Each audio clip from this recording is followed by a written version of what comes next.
Alabama's frustration with its 2024 college football playoff outage was understandable, but it also reflected a reality the program had to face.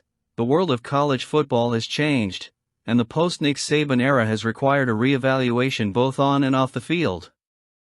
Alabama Athletic Director Greg Byrne's comment about the strength of schedule and the need to adjust non-conference games raised valid questions, but it also exposed the limitations of that argument when you consider the team's own mistakes that season. Byrne's disappointment, valid or not? Byrne was right to question whether the CFP committee really considered the brutality of the schedule Alabama faced. Playing 3 ranked SEC teams, including the conference champion, was a monumental challenge.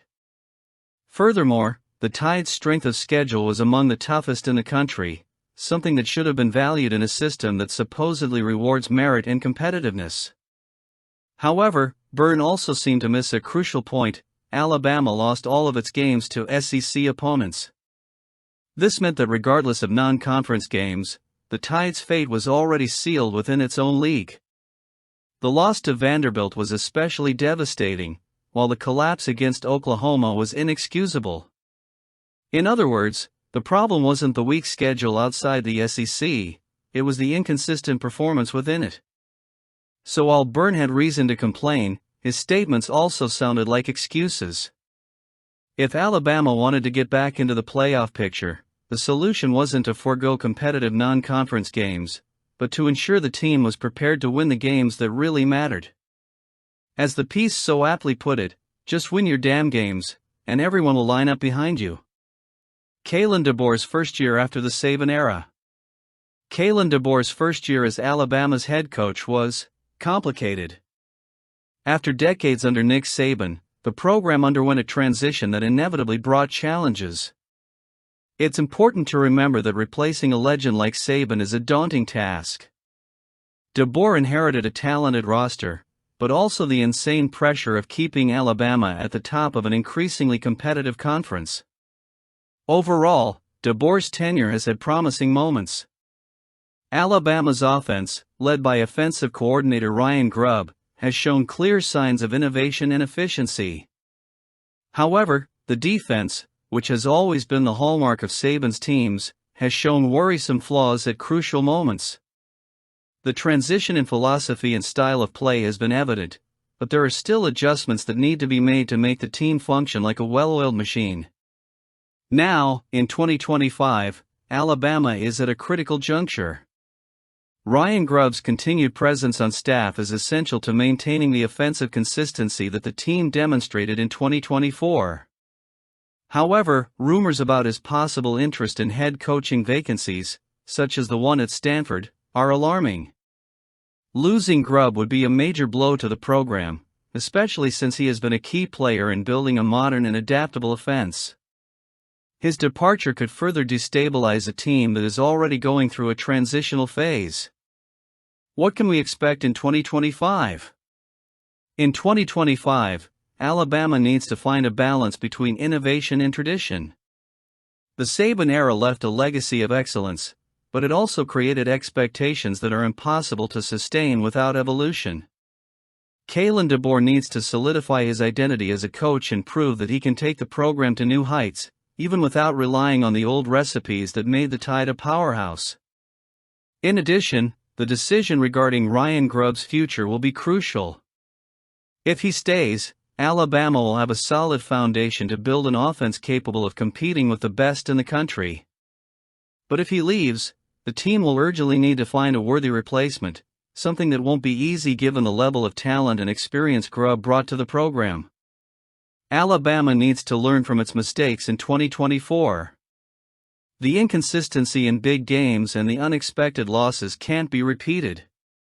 To return to the CFP, the Tide need not only a strong schedule, but also consistent results against tough opponents. The program's legacy depends on it, and, as Byrne rightly pointed out, the future of college football could be at stake, too. Let's move on. Kalen DeBoer, now in his second season at the helm, is beginning to mold Alabama into his own image.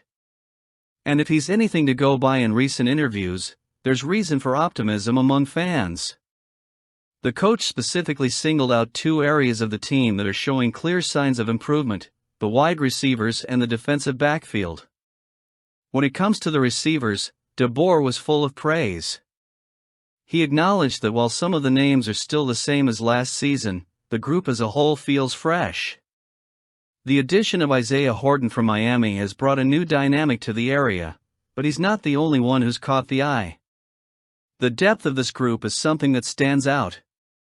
Ryan Williams and Jeremy Bernard remain key players, but what's really impressive is the consistency that's emerging among the players.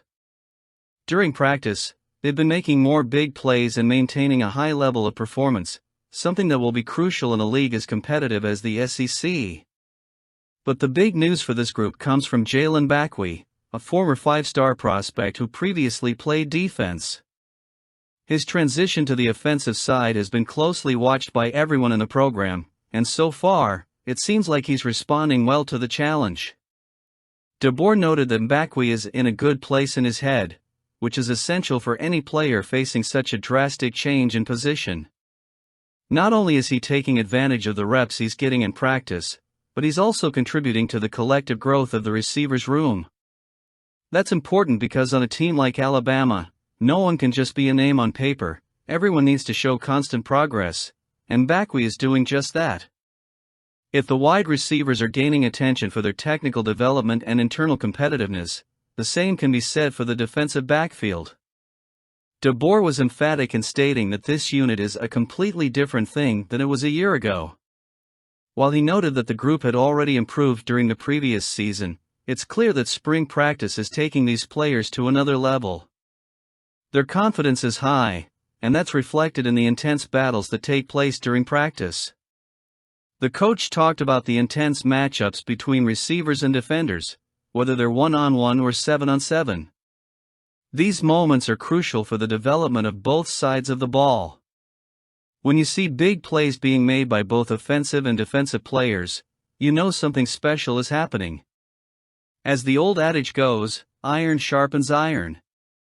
This type of internal competition only makes the team stronger as a whole, and DeBoer seems to be taking full advantage of it. Spring practice is always a time of adjustments and discoveries, and this year is no different. With several players leaving through the transfer portal, Alabama has had to rethink some positions and invest in new talent. But from what we've seen so far, this transition is being handled masterfully.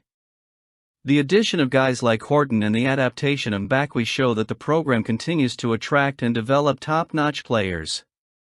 Additionally, the groundwork laid by DeBoer is starting to pay off, especially in critical areas like the skill positions.